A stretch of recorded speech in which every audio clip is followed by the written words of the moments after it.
तो नॉर्मली आ जाते हैं कंप्यूटर स्क्रीन पे और यहाँ पे हमने एक ब्लैंक शीट ले ली है। अब यहाँ पे इससे पहले कि हम फॉर्मेट बनाना स्टार्ट करें, आपको कुछ बातों का ध्यान रखना है। सबसे पहला टर्म कि आपको पता है कि आपकी एक्सेल शीट बहुत ज्यादा बड़ी है, अगर मैं आपको शो करूं तो बहुत ज्यादा बड़ी है। तो इसमें जो आप फॉर्मेट बना रहे हो वो तो एक पेज के लिए बना रहे हो, तो एक पेज का डायमेंशन कितना है वो आपको कैसे पता चलेगा? तो इसके लिए आपको करना क्या है, सिंपली आपको यहाँ नीचे आना है जहां पे आपको ऑप्शन मिलता है पेज लेआउट का।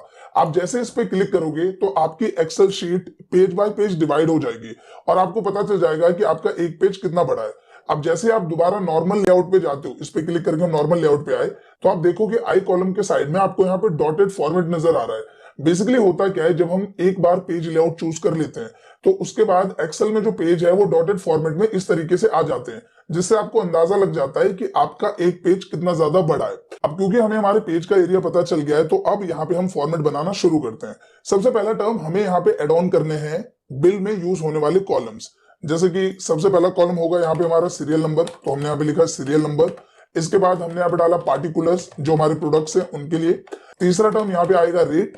चौथा टर्म आएगा क्वांटिटी, कि हमने जो प्रोडक्ट सेल किया है वो कितनी क्वांटिटी में सेल किया है। और लास्ट टर्म आएगा अमाउंट। तो बेसिकली जो हमारा ये बिल है इसमें टोटल हमारे 5 हेडिंग्स होने वाले हैं, जिन्हें हम अपने हिसाब से एडजस्ट कर लेते हैं। तो सबसे पहले जो पार्टिकुलर है ये सबसे ज्यादा बड़ा होता है, जैसे कि आपको पता है, तो हमने इसे यहाँ पे बड़ा कर लिया। इसके बाद रेट को हम यहाँ पे ड्रैग कर लेते हैं, क्वांटिटी को हमने थोड़ा सा ड्रैग कर लिया और अमाउंट को भी हमने थोड़ा सा ड्रैग कर लिया। सेम सीरियल नंबर को भी हम थोड़ा सा यहाँ पे ड्रैग कर लेंगे और प्रॉपर वे में आप देख सकते हो कि ये हमारा पेज का एंडिंग पोर्शन है। यहां तक में हमारे सारे कॉलम्स प्रॉपर फिट हो गए। अब नॉर्मली टॉप में आते हैं और कंपनी से रिलेटेड जो डिटेल्स है उन्हें हम यहाँ पे पुट ऑन कर लेते हैं। सबसे पहला टर्म क्या है, कंपनी का नाम, तो हमने यहाँ पे डाला मोहन गारमेंट्स प्राइवेट लिमिटेड, ये हमने लिखा। इसके बाद नीचे आते हैं, कंपनी का जो एड्रेस है वो हम डाल देंगे, जैसे हमने यहाँ पे डाल दिया Barola sector 49 main market near Verma jewellers. इसके बाद नीचे आते हैं, हमने यहाँ पे लिख दिया नोएडा यूपी 201301। अब इसके बाद इन तीनों रोज को सिलेक्ट करेंगे और एंड तक, क्योंकि जहां तक हमारा पेज है वहां तक हमें ये चीज अप्लाई करनी है, तो हम यहाँ तक सिलेक्शन अप्लाई करेंगे। फिर मर्जिंग सेंटर में जाके आपको एक ऑप्शन मिलता है मर्ज अक्रॉस का, इस पे क्लिक करना है। क्लिक करने के बाद तीनों अपने अपने सेक्शन में मर्ज हो जाएंगे। इसके बाद हम यहाँ पे करेंगे सेंटर अलाइनमेंट और यहाँ से हम कर देंगे टॉप अलाइन। इसके बाद जो ऊपर वाला पोर्शन है इसको हमने सिलेक्ट किया और कर लिया थोड़ा सा बड़ा और यहाँ पे कर देंगे बोल्ड। फिर पूरे एरिया को सिलेक्ट किया, यहीं पे जाएंगे और हम यहाँ पे कलर अप्लाई कर देंगे, जैसे मैंने ग्रीन कलर अप्लाई कर दिया। टेक्स्ट कलर हम कर देते हैं व्हाइट। और अगर आपको किसी पार्टिकुलर का कलर चेंज करना है या फिर कोई फॉन्ट अप्लाई करना है, जैसे इटैलिक कर दिया हमने, इसमें बोल्ड अप्लाई कर दिया, जो इसका कलर है वो सपोज मैंने ये कलर अप्लाई कर दिया, तो जो भी आप अप्लाई करना चाहें वो आप कर सकते हैं। इसके बाद नीचे वाला एरिया हम सेलेक्ट करेंगे, इसे मर्ज करेंगे और मर्ज करने के बाद इसमें हमने लिखा इनवॉइस। ठीक है, आप यहाँ पे कैश इनवॉइस या इनवॉइस मेमो जो भी आपको लिखना है आप वो टर्म लिख सकते हो। ये लिखने के बाद इसको सेलेक्ट करेंगे, यहाँ पे जाएंगे, बैकग्राउंड कलर के हमने येलो, टेक्स्ट फॉर्मेट को हम कर देंगे बोल्ड और इसका साइज थोड़ा सा एक लेवल बड़ा कर देंगे। तो अब जो हमारा अपर फॉर्मेट है वो यहाँ पे बिल्कुल आसान तरीके से रेडी हो गया है। इसके बाद इनवॉइस से रिलेटेड काफी सारे टर्म्स होते हैं, जैसे बिल नंबर हो गया, डेट हो गया, कस्टमर नेम हो गया, एड्रेस, कॉन्टैक्ट, जीएसटी, तो वो सब चीजें भी हमें एड ऑन करनी है। तो इसको हम सेलेक्ट करते हैं और इसे हम ले आते हैं यहाँ पे, नीचे ले आते हैं। यहाँ पे आए, हमने यहाँ पे लिखा सबसे पहले बिल नंबर, तो हम इस तरीके से यहाँ पे लिख देते हैं बिल नंबर। इसके बाद यहाँ पे आते हैं, हमने लिखा डेट। ठीक है, इसके बाद नीचे आते हैं, हमने यहाँ पे लिखा कस्टमर नेम, तो हम सिंपली डाल देते हैं नेम इस तरीके से। इसके बाद यहाँ पे आए, हमने डाला कॉन्टैक्ट। फिर नीचे आएंगे, यहाँ पे हमने डाल दिया एड्रेस। तो ये तीनों टर्म हम यहाँ पे डाल देंगे। यहाँ पे अगर आप कॉलम देना चाहते हैं तो इस तरीके से दे सकते हैं। फिर हमने इसको सेलेक्ट किया और इसे हम ले आते हैं नीचे। इसके बाद यहाँ पे भी सेम हम इस कलर को अप्लाई कर देंगे और इसे बोल्ड कर देंगे और यहाँ पे हमने टेक्स्ट लाइन को कर दिया सेंटर। तो आपका जो अपर फॉर्मेट है वो यहाँ प्रॉपर वे में रेडी हो जाता है। और ये वाला जो सेक्शन है इसको हम सेलेक्ट करेंगे। सेलेक्ट करने के बाद इस पे भी जो हम बैकग्राउंड कलर है वो ये अप्लाई कर देंगे और टेक्स्ट फॉर्मेट को बोल्ड कर देंगे। जो डेट वाला सेक्शन है इन दोनों को सेलेक्ट करो और मर्ज कर दो, ताकि इसके लिए स्पेस ज्यादा हो जाए और हमें डेट डालने में यहाँ पे कोई इशू ना आए। अब आई होप कि इतना टर्म आपको क्लियर हो गया होगा। साथ ही इसमें एक चीज का और ध्यान रखना है, अभी जो ये फॉन्ट है वो देखने में आपको ओके लग रहा है क्योंकि मैंने इसको काफी ज्यादा स्केल किया हुआ है, बड़ा किया हुआ है, तो आपको देखने में ठीक लग रहा होगा। बट जब आप प्रिंट आउट करते हो तो उसका एक्चुअल साइज इतना ज्यादा अट्रैक्टिव नहीं लगता। तो यहाँ पे आपको ध्यान रखना है कि साइज आपको 12 to 14 के अराउंड में रखना है। तो हम क्या करते हैं, पहले ही इस पूरे को सिलेक्ट कर लेते हैं जहां तक हम डेटा क्रिएट करने वाले हैं और इसका जो हमें कैजुअल साइज है वो कर लेते हैं 14। तो हमने यहाँ पे कर लिया 14 साइज। अब 14 साइज इस पे एक प्रीफर साइज हो गया, जो कि हम कंट्रोल F2 करके जब प्रीव्यू देखेंगे तो आप देख सकते हो कि आपको यहाँ पे एक अच्छा लुक रिप्रेजेंट कर रहा है। इसके बाद जहां तक हमें लगता है कि हम मैक्सिमम प्रोडक्ट सेल कर सकते हैं 5, 10, 15 जितनी भी क्वांटिटी है, तो उस रेंज तक हम इसे सेलेक्ट कर लेंगे। और सेलेक्ट करने के बाद हम इसमें बॉर्डर्स अप्लाई करेंगे। तो हम मान लो यहां तक सेलेक्ट कर लेते हैं। सेलेक्ट करने के बाद यहाँ पे गए और हमने किया आउटसाइड बॉर्डर। तो अभी मैं इसको छोटा कर देता हूं, आपको देखने में आसानी होगी। तो ये हमने किया आउटसाइड बॉर्डर। फिर आपको इस पोर्शन को सिलेक्ट करना है आउटसाइड बॉर्डर। फिर इसको सिलेक्ट किया इसी तरीके से पूरे एक एरिया को आउटसाइड बॉर्डर। इसको सिलेक्ट किया, करेंगे आउटसाइड बॉर्डर। इसे भी सिलेक्ट किया, कर देंगे आउटसाइड बॉर्डर। और इसको भी सिलेक्ट किया, कर देंगे आउटसाइड बॉर्डर। फिर हमने इसको सिलेक्ट किया और यहाँ पे हम करेंगे ऑल बॉर्डर्स। इसके बाद हमें नीचे आना है इस वाले पोर्शन पे, और यहाँ पे हमें 4 चीजें एड ऑन करनी है। एक है टोटल अमाउंट, कि जितने भी प्रोडक्ट हमने सेल किए उसके बिहाफ पे टोटल अमाउंट क्या बना। फिर उसमें टैक्स लगेगा, SGST, CGST, और उसके बाद ग्रैंड टोटल अमाउंट क्या बनेगा ये। तो हम क्या करते हैं, इन चारों को सेलेक्ट कर लेते हैं एक ही बार में, और हमने यहाँ पे किया मर्ज अक्रॉस। तो मर्ज अक्रॉस करने से चारों अपनी अपनी जगह पे मर्ज हो गए। हम यहाँ पे आते हैं, हमने लिखा टोटल अमाउंट, ठीक है। यहाँ पे आते हैं, हमने लिख दिया SGST, यहाँ पे लिख दिया CGST, और यहाँ पे लिख दिया ग्रैंड टोटल, सिंपल। इसके बाद SGST कितना % लग रहा है, ध्यान रखना है आपको कि अलग अलग प्रोडक्ट के हिसाब से टैक्स लगता है। कहीं पे 18%, कहीं 28%, कहीं कुछ। तो यहाँ पे कैजुअल अमाउंट अभी हम डाल देते हैं 9% और 9%, मतलब टोटल कितना हो गया 18%। तो हमने ये डाल दिया। चारों को सिलेक्ट करेंगे और यहाँ पे कर देंगे बोल्ड। इसके बाद नीचे वाला जो एरिया है इसको हमने सेलेक्ट किया और इस पे हम कलर अप्लाई कर देते हैं कुछ इस तरीके से। इस पूरे को सिलेक्ट करना है और कर देंगे ऑल बॉर्डर। तो अब यहाँ पे आपका ये वाला जो फॉर्मेट है वो प्रॉपर वे में रेडी हो जाता है। फिर आप नीचे आ जाओ, यहाँ पे सिग्नेचर, जो कि बहुत इंपॉर्टेंट टर्म होता है बिल में। जो भी ऑनर है या जो भी सीनियर है वो यहाँ पे साइन करेंगे। तो हमने क्या यहाँ पे मर्ज, और हम डाल देंगे यहाँ पे ऑथोराइज सिग्नेटरी, इस तरह से। इसके बाद इस एरिया को हम सेलेक्ट करेंगे, हमने किया मर्ज, और मर्ज करने के बाद हम यहाँ पे शिफ्ट होल्ड करके माइनस को प्रेस करेंगे तो यहाँ पे इस तरीके से डैश लाइन आ जाएगी। सेलेक्ट करेंगे और कर दिया बोल्ड। अब आपका जो पहला काम था हमारा यहाँ पे फॉर्मेट रेडी करने का, वो यहाँ पे हो चुका है। मैं कंट्रोल F2 करके आपको एक बार प्रीव्यू शो करता हूं, तो आप यहाँ नोटिस करोगे कि जो हमारा फॉर्मेट है वो प्रॉपर वे में रेडी हो गया है। अब आते हैं यहाँ दूसरे टर्म पे, जो कि है ऑटोमेटिकली बिलिंग कैलकुलेशन करना, या फिर ऑटोमेटिकली जो डेटा है कि हमारे पास जो जो प्रोडक्ट है उसे ये कैरी करे, उसका रेट, उसका अमाउंट और कैलकुलेशन, ये सारा काम ऑटोमेटिक होना चाहिए। तो वो चीज कैसे होगी, देखो सबसे पहले पार्टिकुलर्स, जिसमें ऑटोमेटिकली प्रोडक्ट आ जाए, और रेट, जिसमें ऑटोमेटिकली प्रोडक्ट के बिहाफ पे रेट आ जाए।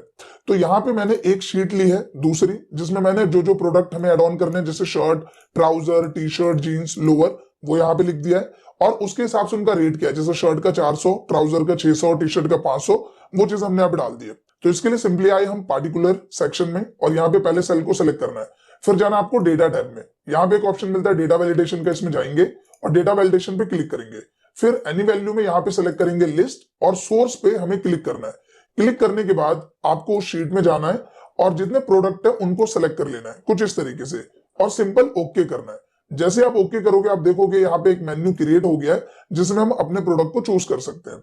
इसके बाद यही चीज हमें सब पे अप्लाई करनी है, तो वो हम क्या करेंगे, हम यहाँ पे आएंगे और कॉर्नर में जाके ऐसा प्लस का सिंबल आने पे इसे ड्रैग कर देंगे, जिसकी वजह से हर एक सेल पे ये जो डेटा वैलिडेशन है वो अप्लाई हो जाएगा। अब हम चाहते हैं कि जो भी प्रोडक्ट मैं चूज करूं उसके हिसाब से यहाँ रेट आ जाए, तो इसमें हम एक फॉर्मूले का यूज करेंगे जो कि बहुत ही फेमस फॉर्मूला है VLOOKUP। तो आपको करना क्या है, यहाँ पे करना है इक्वल, और हम डालेंगे VLOOKUP का फॉर्मूला। सबसे पहला टर्म क्या है, लुकअप वैल्यू। तो हम जो ये रेट चाहते हैं किसके बिहाफ पे, इस पार्टिकुलर के बिहाफ पे। तो हमने इसको सेलेक्ट किया, कोमा। इसके बाद टेबल अरे, तो यहाँ टेबल अरे के लिए क्या करना है, हमें शीट पे जाना है और ये है पूरी की पूरी टेबल। तो हमने इस टेबल को सेलेक्ट करना है। इसके बाद कीबोर्ड से आपको F4 बटन प्रेस करना है ताकि ये जो टेबल है वो फिक्स हो जाए, क्योंकि और भी सेल्स पे हम इसको अप्लाई करेंगे। तो हम इसे F4 कर देंगे ताकि ये फिक्स हो जाए। इसके बाद आपको प्रेस करना है कोमा। जैसे आप कोमा प्रेस करोगे पूछेगा कॉलम इंडेक्स नंबर, रेट का कॉलम इंडेक्स नंबर क्या है। यहाँ पे 2 कॉलम्स है, एक है प्रोडक्ट का, एक है रेट का। Product number 1, rate number 2। तो यहाँ पे हम फॉर्मूला बार में आएंगे, यहाँ पे फॉर्मूला आ रहा है पूरा, हम डालेंगे 2, कॉलम कौन सा है, दूसरा, कोमा 0 डालेंगे अप्रोक्सीमेट मैच के लिए, ब्रैकेट बंद, और प्रेस करेंगे एंटर। अब यहाँ पे क्या शो कर रहा है, नॉट एप्लीकेबल। जैसे मैं यहाँ से कोई भी प्रोडक्ट चूज करूंगा तो यहाँ पे प्राइस आ जाएगा। आई होप कि टर्म क्लियर हो गया होगा। इसके बाद आपको इसे सेलेक्ट करना है और सेलेक्ट करने के बाद इसे ड्रैग कर देना है सबके लिए। लेकिन ये क्या, यहाँ पे एक प्रॉब्लम आ रहा है, वो है नॉट एप्लीकेबल। ये क्यों आ रहा है, क्योंकि ये वाली जो सेल है अभी खाली है। जैसे मैं इसमें चूज करूंगा फिर यहाँ पे भी वैल्यू आ जाएगा। तो हम चाहते हैं कि ये यहाँ पे कुछ भी शो ना करे, मतलब ये एरर शो ना करे। तो इसके लिए आपको करना क्या है, आपको F2 करना है, फॉर्मूला एडिट मोड खुलेगा। VLOOKUP में आए, यहाँ पे हमने लिखा if error. If error formula लिखना है, टैप करना है, फॉर्मूला शुरू हो जाएगा। इसके बाद यहाँ कोमा करना है लास्ट में, और डबल कोट्स को 2 बार डालना है। डबल कोट्स के बीच में खाली स्पेस है, जिसका मतलब ये है कि अगर यहाँ पे कोई भी वैल्यू नहीं होगी, मतलब इसमें अगर कोई भी वैल्यू नहीं होगी तो ये खाली रहेगा, ये इंडिकेशन है खाली का। तो इफ एरर का फॉर्मूला हमने इसीलिए यूज किया है कि अगर यहाँ पे ये जो सेल है वो खाली है, हमने कोई भी प्रोडक्ट चूज नहीं किया है, तो आगे भी कोई वैल्यू शो ना करे। हमने किया ओके, और इसके बाद इसे सेलेक्ट करके इस तरीके से आप ड्रैग कर दो। तो ड्रैग करने के बाद आप यहाँ पे देख सकते हो कि अब यहाँ पे बिल्कुल ब्लैंक वैल्यू है। जैसे मैं इस पे सिलेक्ट करूंगा वैसे यहाँ पे कोई ना कोई वैल्यू आ जाएगी। अब यहाँ पे नेक्स्ट टर्म आता है अमाउंट का, तो हमने क्या इक्वल और रेट मल्टीप्लाई क्वांटिटी। ये सिंपल मैथ है, आई होप कि इतना आप सबको क्लियर होगा कि जो भी रेट है उसके हिसाब से जितने पीस लेगा कस्टमर उसके हिसाब से अमाउंट आ जाएगा। तो जैसे मैं डाल रहा हूँ 400, तो यहाँ पे 400 के हिसाब से आ गया, मैंने डाला 50 पीसेस लिए उन्होंने तो 50 के हिसाब से आ गया। इसको भी सिलेक्ट किया और यहाँ ड्रैग कर देंगे। दोबारा देखो वही एरर आ रहा है हैश वैल्यू वाला, तो इसको कैसे हटाएंगे? F2 किया, फॉर्मूला एडिट मोड खुला, यहाँ पे डालेंगे इफ एरर, टैप किया, फॉर्मूला शुरू, एंड में गए हम, कोमा किया, डबल कोट्स को 2 बार डाल दिया, ब्रैकेट बंद, एंटर, और फिर इसको कर देंगे ड्रैग। तो अगर वहां कोई भी वैल्यू नहीं है तो यहाँ पे ये एरर शो नहीं करेगा। यहाँ पे मैं डाल देता हूँ 100 पीस, यहाँ पे हमने डाल दिया 200 पीस, इस तरीके से। सीरियल नंबर हमने डाला 1 2 3, ठीक है। अब नेक्स्ट हम आ जाते हैं टोटल अमाउंट पे। तो हम यहाँ पे आते हैं, और यहाँ का सिंपल टर्म क्या है कि इसमें जितनी भी वैल्यूज रहेगी उसका टोटल अमाउंट आना चाहिए, मतलब इसको मुझे सम करना है, सिंपल। तो यहाँ पे सिंपली हम एक फॉर्मूला यूज करने वाले हैं जो कि है ऑल्ट इक्वल। तो यहाँ पे ऑल्ट की को होल्ड करना है और इक्वल प्रेस करना है। जैसे आप ये करोगे आप देखोगे सम का फॉर्मूला ऑटोमेटिकली आ गया है, और ऊपर की जो रेंज है उसको उसने सेलेक्ट कर लिया है। आपको सिंपल एंटर प्रेस करना है और आप देखोगे यहाँ टोटल अमाउंट आ जाएगा।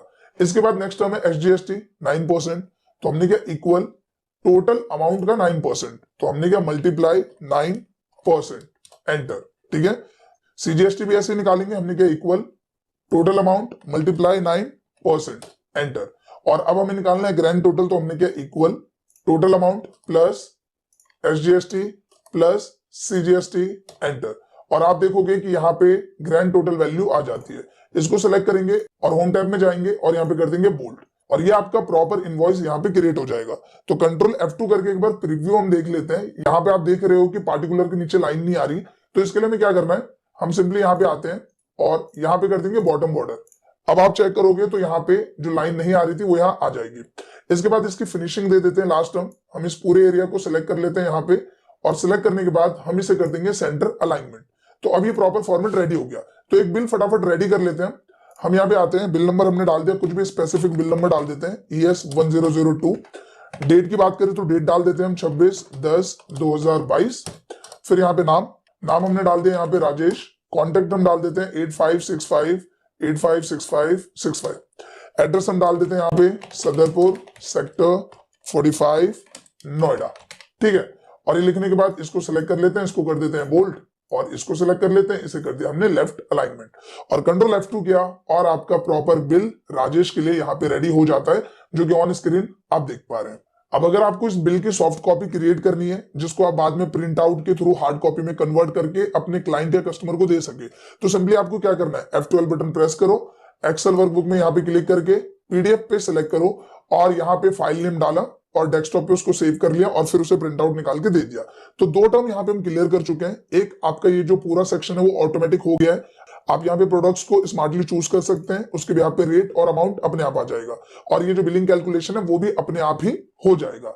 अब आते हैं नेक्स्ट टर्म पे कि अगर मुझे इस फॉर्मेट को एक नए कस्टमर के लिए यूज करना है तो इन सारे डेटा को मैं यहाँ पे गायब कैसे करूंगा। मतलब अगर एक एक करके करने लग जाऊं तो पहले इसको डिलीट, फिर इसको डिलीट, फिर इसको, तो शॉर्टकट में कैसे करेंगे, तो वो टर्म अब हम समझते हैं। देखो सिंपली आपको यहाँ पे जाना है डेवलपर टैब में, यहाँ पे क्लिक करेंगे और आपको एक ऑप्शन मिलता है रिकॉर्ड मैक्रो का।